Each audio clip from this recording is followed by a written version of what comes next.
अगदी माझे तर डोळे पाणावले. नाही, हा उपनिषदातला आहे प्रश्न.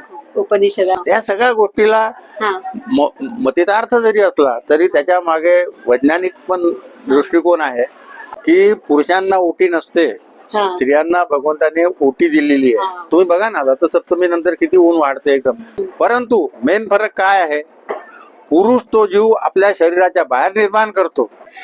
नमस्कार सर्वांना. आत्ताच आपण रश्मीताईंच्या घरी हळदी कुंकवासाठी आलो होतो आणि इतकं सुंदर आयोजन त्यांच्या मुलींनी केलं आहे हळदी कुंकवाचं. खूपच छान आहे. त्याचा एक व्हिडिओ आपण बनवलेलाच आहे, तो तुम्ही पाहतच आहात. आता रश्मीताईंचे मिस्टर श्री रमेश पोफळी यांनी हळदी कुंकवाबद्दल आपल्याला खूप छान माहिती देणार आहे. त्यांनी जो लेख लिहिला होता हळदी कुंकवा संदर्भात आध्यात्मिक आणि वैज्ञानिक दृष्टिकोनातून त्यांनी स्वतः लेख लिहिलेला आहे आणि तरुण भारत नागपूरचं त्यामध्ये हा लेख 2011 साली प्रकाशित झालेला आहे. तर बरीच अशी त्यांची लिखाणं आहेत, तर आपण अधूनमधून त्यांना भेटत जाऊया. तर आता सध्या आपला ट्रेंडिंग विषय आहे हळदी कुंकू मकर संक्रांती, तर त्याविषयी आपण त्यांच्याकडून माहिती जाणून घेऊया. नमस्कार सर. नमस्कार. नमस्कार. मला जी माहिती तुम्हाला हवी आहे ती माझ्या एका लेखामध्ये मी फार पूर्वी लिहून ठेवलेली आहे. तसं मी तुम्हाला याचं मधून मधून त्याचा सब्स्टन्स सांगायचा प्रयत्न करेन. लेख असा आहे, मकर संक्रांती सूर्योपासनेचा पुण्यकाल आहे. या पर्वात, हे एक पर्व असते, मकर संक्रमण हे एक पर्व आहे. या पर्वामध्ये मनुष्य देवभाव, आपसातील बंधुभाव व एकता या सद्गुणांची प्रेरणा प्राप्त करतो. हे सर्व सामाजिक विषमता निर्मूलनाचा संदेश देते. सूर्यदेवता साक्षात दैहिक, आध्यात्मिक व भौतिक महाशक्तीचे दर्शन आहे. विज्ञानाने त्याला अनंत ऊर्जेचा उद्गाता, प्रवर्ता असं म्हटलेलं आहे. सूर्योपासना करून सूर्यशक्ती साठविण्याचा पण या पर्वात सर्वांनी उपयोग करावा. सूर्यो वै सर्वेसा देवनामात्मा, संपूर्ण देवसृष्टीची आत्मसाक्षात्कारी स्थिती सूर्य रूपाने प्रकट होते. सूर्य हे सृष्टीचे सार आहे. वर्षभरात सूर्य 12 राशीतून भ्रमण करतो. मकर संक्रांतीला सूर्य मकर राशीत प्रवेश करतो. भारतीय धार्मिक अनुष्ठानात त्याला मकर संक्रांती पर्व असं म्हटलेलं आहे. हे अनुष्ठान संपूर्ण भारतात वेगवेगळ्या स्वरूपात साजरे करतात. पौष महिन्यात भुवन भास्कर आपल्या रथाला दक्षिणेकडे झुकवून उत्तराभिमुख करतात.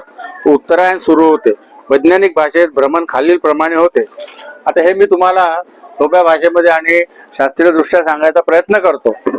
काय आहे, हे संक्रांत दर महिन्याला येत असते. सूर्य 12 महिन्यामध्ये 12 राशीत प्रवेश करतो. तर प्रत्येक राशीत 1 महिन्यामध्ये तो दुसऱ्या राशीत जेव्हा जातो त्या दिवसाला संक्रांत म्हणतात. आता हा दर म्हणूनच त्याचा साधारणतः प्रत्येक महिन्यात संक्रांतीचा दिवस ठरलेला आहे. जसा जानेवारी महिन्यामध्ये म्हणजे आपला मराठीचा पौष महिना येतो, त्या दिवशी तो मकर राशीत प्रवेश करतो, म्हणून त्याला मकर संक्रांत म्हटलेलं आहे.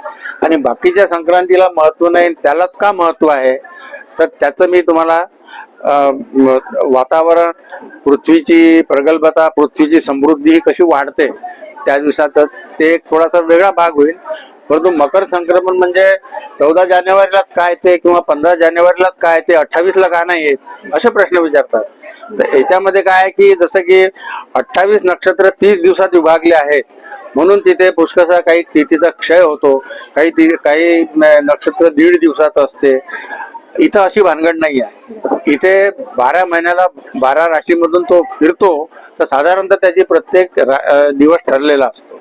जसं संक्रांत ही 14 किंवा जास्तीत जास्त 15ला. तर त्याच्यामुळे या प्रश्नाचं उत्तर हे आहे. लोक नेहमी म्हणतात की तुमचं सगळं मराठी पंचांग असं असते आणि हे कसं काय बरोबर संक्रांत येते, तर त्याच्यामध्ये बाकीच्या गोष्टी याच्यामध्ये निगडीत नाही आहे. इथं फक्त सूर्य ज्या आकाशातल्या 12 राशीत फिरतो त्याच्यातल्या प्रत्येक महिन्यामध्ये ठरलेल्या दिवशी तो त्या राशीत त्याला संक्रांत म्हणतात. आणि या दिवशी मकर राशीत प्रवेश करतो, म्हणून मकर संक्रांती. दुसरी गोष्ट अशी आहे की या काळामध्ये 21 डिसेंबर पासून उत्तरायण जे सुरू होते. आता उत्तरायण म्हणजे काय मी तुम्हाला थोडक्यात सांगतो. आपली पृथ्वीचा जो आस आहे, तर पृथ्वी ही 23.5 अंशांनी आसाच्या भोवती असे अँगल करून अशी थोडी झुकलेली आहे आणि तिचं भ्रमण स्वतःभोवती करता करता ती सूर्याभोवती पण फिरत असते. असं करत असताना ती ज्यावेळेला थोडीशी दक्षिणेकडे कलते. दक्षिणेकडे कलल्यानंतर सूर्य तर एकाच ठिकाणी आहे, तो स्थायी आहे. पृथ्वी दक्षिणेकडे गेली तर सूर्य उत्तरेकडे गेल्यासारखा भासेल. म्हणजे आपण खाली गेलो तर ती वस्तू वरती दिसायला लागेल. तर याला म्हणतात उत्तरायण. ज्यावेळेला पृथ्वी दक्षिणेकडे झुकते म्हणजे दक्षिण ध्रुवाकडे आणि सूर्य स्थिर असतो पण उत्तरेकडे गेल्यासारखा वाटतो, म्हणून त्याला म्हणतात उत्तरायण. आता दक्षिणायनाच्या एकदम विरुद्ध आहे. पृथ्वी उत्तरेकडे जाते, सूर्य दक्षिणेकडे गेल्यासारखा वाटतो, पण त्याला दक्षिणायन म्हणतात. आता हे दोन म्हणजे त्याच्यामध्ये उत्तरायणला महत्व काय आहे बाबा? भीष्माचार्यांनी त्यांचा मृत्यू दक्षिणायनात झाल्यानंतर त्यांनी उत्तरायणामध्ये मला मृत्यू यावा अशी म्हणजे ते इच्छामरणी असल्यामुळे ते तेवढं करू शकले. तर हा जो मकर संक्रमणानंतर सूर्यनारायण जो पृथ्वीपासून, थंडी म्हणजे काय, पृथ्वीपासून खूप त्याचं अंतर वाढते, तो दूर गेलेला असतो. तर त्याचं जे आपल्याला ऊर्जा मिळायची असते ती कमी असते. आणि त्या दिवसात आपल्या माणसालाच नाही तर प्रकृतीला, धरतीला, आपल्या झाडांना, यांना त्यांना सुद्धा जो काही स्ट्रॉंग असं ऊर्जा मिळायला पाहिजे ती मिळत नाही. परंतु ज्यावेळेला तो मकर संक्रमण करतो आणि सूर्य वरती जायला लागतो उत्तरायणामध्ये, त्यावेळेला धरती स्ट्रॉंग व्हायला लागते. हा, ती अबलाची सबला होते. हा, आणि त्यावेळेला म्हणून हे स्ट्रॉंग जे पिकं आहेत, जे म्हणजे पीक येण्याला चांगलं सकस असं वातावरणही पाहिजे आणि मातीमध्ये पण ते सकसपणा आला पाहिजे, म्हणून तिळासारखे पदार्थ उत्तरायणामध्ये होतात. आणि ते एकदम जसं मकर संक्रांतीला आपण तिळगुळ वाटतो, तो एक पुन्हा दुसरा भाग आहे. तर त्यावेळेला जे आपले रबीचे पिकं म्हणजे दिवाळी नंतर आपण जे पेरण्या करतो ते जे निघतात ते घरी आणण्याचा दिवस म्हणजे हा मकर संक्रांत. म्हणजे या दिवसामध्ये गहू होतो. आमच्या विदर्भामध्ये कापूसही संक्रांतीला बोंड तोडायला सुरुवात होते. गहू ओंब्याच्या स्वरूपामध्ये असतो. तर गहू अजून आता काढायला सुरुवात होते. ओंब्या आल्या म्हणजे काय, गहू काढायचे. त्याच्यानंतर हरभरा होतो. हे जे तीळ होतात.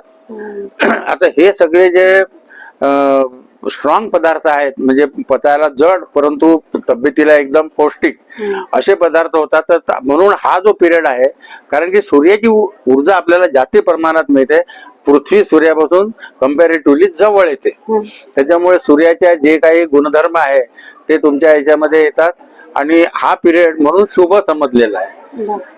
आता भीष्माचार्यांनी विचार केला की, आणि दुसरी गोष्ट, सूर्यनारायणाचं दर्शन या दिवसामध्ये काय होते की थंडी कमी होते आणि दिवस मोठा होतो. दिवस याच्यामुळे मोठा होतो की सूर्य जवळ येतो.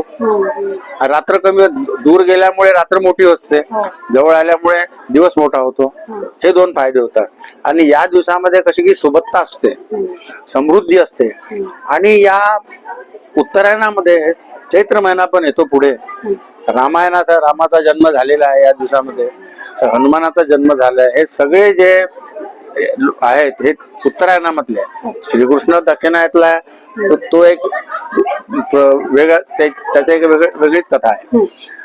तर हा पिरियड भीष्माचार्यांनी याच्यासाठी मागितला की या दिवसामध्ये पृथ्वी सुबत्ता पूर्ण होते, समृद्धी तिच्यामध्ये राहते आणि पृथ्वीमध्ये माणसं खुश होतात. शेतकरी, दुसरी गोष्ट, हा संक्रांत सण हा शेतकऱ्यांच्या आनंदाचा सण आहे. कारण की त्याच्या रबीच्या हंगामातलं पूर्ण जे काही त्याची मेहनत असते त्याचं फळ घरी यायला लागते. गहू घरी आणतो, तीळ होतात आणि हरभरा होतो, तूर पण होते या दिवसामध्ये. आमच्या विदर्भात कापूस होतो. तर शेतकरी आनंदात असतो. शेतकरी आनंदात असल्यानंतर आणि सूर्यनारायण वरती आल्यामुळे सूर्य, आता आपण आध्यात्मिक लोक आहोत, देवधर्म मानणारे आहोत, तर सूर्यनारायण हा वरती आला म्हणून त्याची पूजा करायची पद्धत पडलेली आहे. आणि रविवार हा सूर्याचा दिवस असल्यामुळे उष आदितवारी म्हणजे पौष महिन्याच्या रविवारी साधारणतः आपण सूर्यनारायणाचं प्रतिमा काढतो आणि त्या प्रतीक स्वरूपामध्ये त्या वरच्या नारायणाची पूजा करतो. ह्या सर्व गोष्टी ज्या प्रथा पडलेल्या आहेत हे प्रथे याच्यासाठी पडलेल्या आहेत. आणि दुसरी गोष्ट, आपण ती एक छोटस सुगडं ठेवतो आणि त्याच्यामध्ये तांदूळ वगैरे ठेवून सूर्याच्या उष्णतेने 12 वाजेपर्यंत तो शिजतो. तर हे डायरेक्ट जी सूर्याची उष्णता त्याला मिळते, त्याच्यामध्ये जे पौष्टिक त्या भातामध्ये विटॅमिन्स येतात ते फार उपयोगी असतात. तसंच मुगाची खिचडी हे आणि ती पण करतात त्याच्यामध्ये. तर ह्या सर्व गोष्टी माणसांनी सूर्यापासून आपल्याला मिळतात म्हणून सूर्यनारायणाची पौष महिन्यामध्ये महत्व सांगितलेलं आहे. आणि हा असा संक्रांतीनंतर एक गोष्ट सांगायची राहिली की 21 जूनला उत्तरायण सुरू होते, तर मकर संक्रांतीला त्याचं महत्व काय आहे? 21 जूनला जरी उत्तरायण सुरू होते तरी त्याची सूर्याची वरती येण्याची स्पीड म्हणजेच पृथ्वीची खाली जाण्याची स्पीड ही कमी असल्यामुळे सूर्य हळूहळू वरती येतो. परंतु संक्रांती मकर राशीत प्रवेश झाला की त्याची स्पीड वाढते आणि इथून 15 दिवसांनी ती रथसप्तमी जेव्हा येते, म्हणजे आपण बघतो ना की संक्रांती नंतर ऊन वाढायला लागतं आणि रथसप्तमी नंतर एकदमच तीव्र व्हायला लागतं. ते कशामुळे? ते 15 दिवसांतर त्याची स्पीड अजून जास्ती वाढते. म्हणून आपल्यामध्ये आपण मतितार्थाने म्हणतो की सूर्याला 7 घोडे आहेत त्याच्या रथाला, तर तो 7ही घोड्यानिशी तो उधळतो आहे आणि फास्ट मध्ये म्हणजे जास्ती वेगाने तो वरती येतो. या सगळ्या गोष्टीला मतितार्थ जरी असला तरी त्याच्या मागे वैज्ञानिक पण दृष्टिकोन आहे. आणि सूर्य तुम्ही बघा ना, रथसप्तमी नंतर किती ऊन वाढते एकदम. शिवरात्रीला तर सहन होत नाही. त्याच्यानंतर मग वैशाख महिना तर सोडूनच द्या, त्याचा म्हणजे पूर्ण दिग्विजयाचाच तो महिना आहे. हे सगळं मकर संक्रांतीला आपण याच्यामुळे करतो की त्या दिवसापासून पृथ्वीला सुबत्ता मिळते, शेतकऱ्याची बायको खुश होते, सुबत्ता मिळाल्यामुळे घरचं कुटुंब खुश होते आणि स्त्रिया एकमेकींना त्या आनंदाच्या प्रित्यर्थ हळदी कुंकू देतात. त्याच्यानंतर वानं वाटतात. आता हे वानं ते सुगडे ज्याला म्हणतात, ते मातीचे असे भांडे, तर हेच असे का, हाच आकार का, आणि त्याच्यामध्ये गहू किंवा बोर हे सगळे हेच का?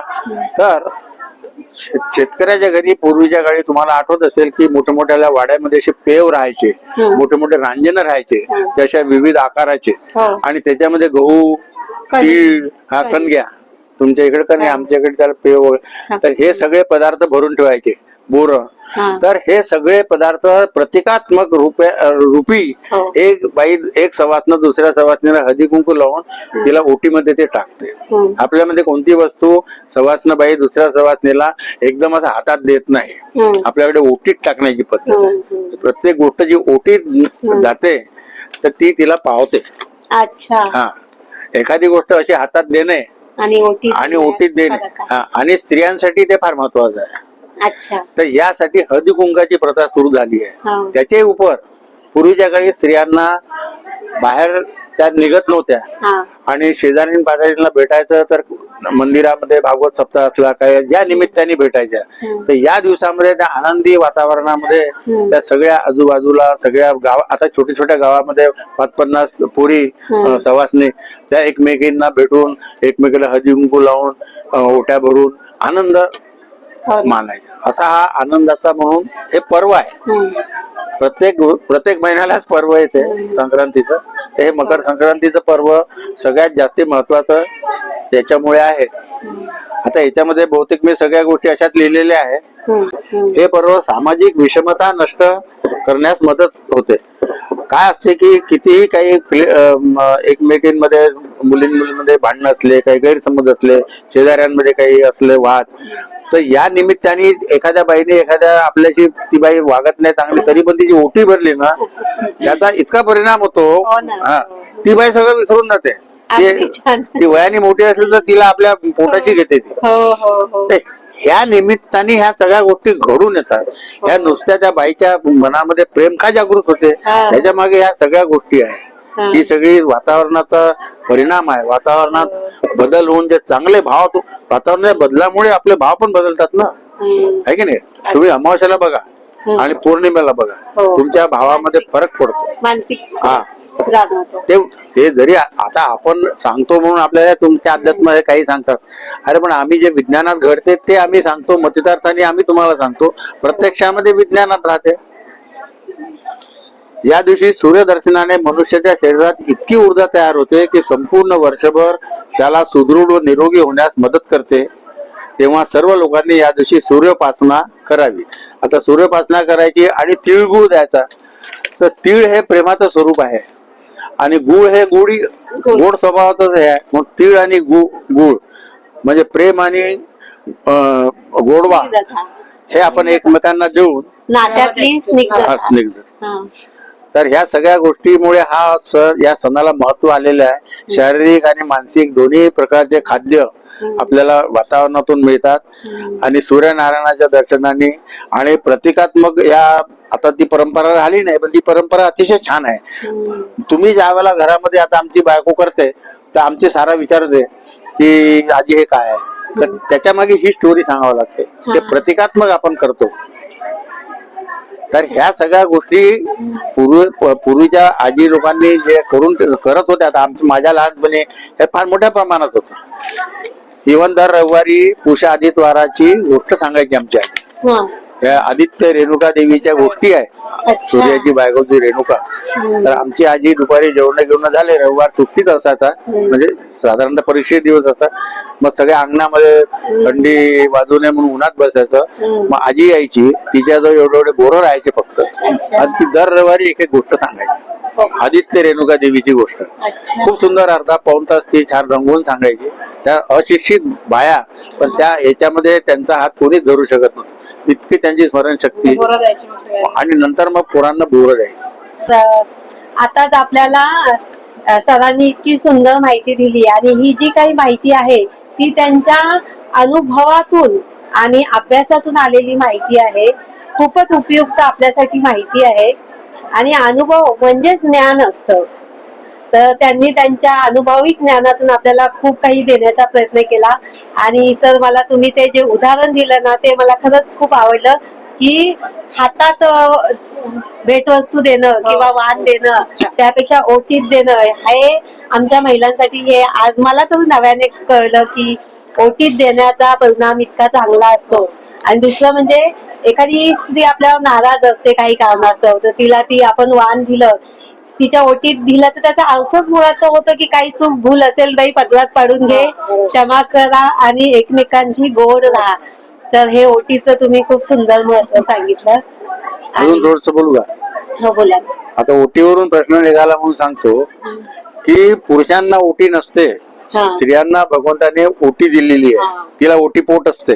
त्याचं कारण, तिची गर्भधारणा झाल्यानंतर जी गॅप तयार होते, ते जे उरलेलं पोट आहे, तर ती भाग्यवान असते, तर त्याच्यामध्ये ती ह्या गोष्टी घेते.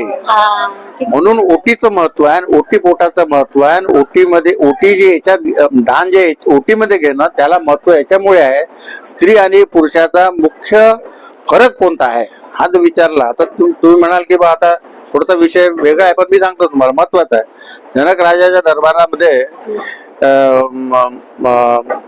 मैत्री आणि तो अष्टवक्र म्हणून एक साधू होते. त्यांचे प्रश्नोत्तर व्हायचे, ते उपनिषद तयार व्हायचे. तर तिथे प्रश्न विचारला जनक राजाला की स्त्री आणि पुरुषामध्ये मेन फरक काय आहे भाऊ? तर तुम्ही काय सांगाल? स्त्री ही अशी आपला असते, तिला वेण्या असतात, तिला हे असते, तिला ते असते, हे फरक नाही आहे. तर जनक राजाची एक टीए होती आजकालच्या भाषेमध्ये, म्हणजे एक राजाच्या बरोबर तिची दासी राहायची, ती अतिशय हुशार राहायची. ती म्हणतात की, ती सुलभा नाव होतं तिचं, म्हणतात की ती सरस्वतीच त्या रूपामध्ये जनक राजाची सेवा करत होती. तर त्यांनी प्रश्न विचारला की स्त्री आणि पुरुषामध्ये फरक काय आहे?